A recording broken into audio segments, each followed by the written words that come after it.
Hanggang kailan kaya namin na-experience ang ganito? Style gets emotional in his message to 18 at SB19's trilogy concert finale.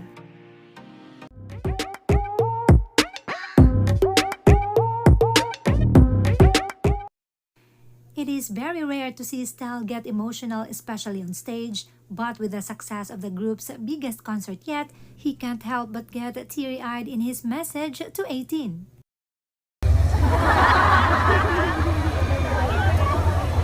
So parang wala namang ibang way para ma-deliver siya ng maayos kundi maging very emotional ka. And then I think growing with SB19, yun yung na-try kong makontrol yung emotions ko. Pero I don't think kaya ko siyang makontrol dahil si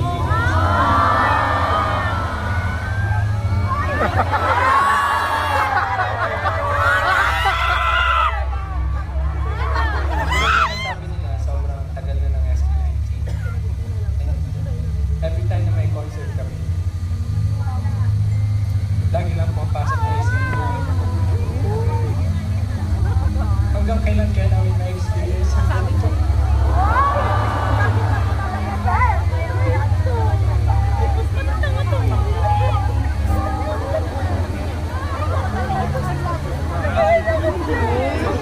Alam mo, Iloha! Marami kaming kinakatakutan pero knowing na nandyan kayo sa amin, sobrang kampante kami na magiging okay lahat.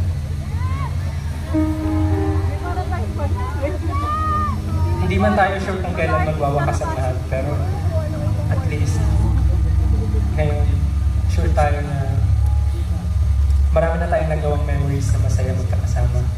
So, saan man tumapunta, I think enough na yun para masabi naging makabuluhan yung buhay ko. So, maraming salamat 18.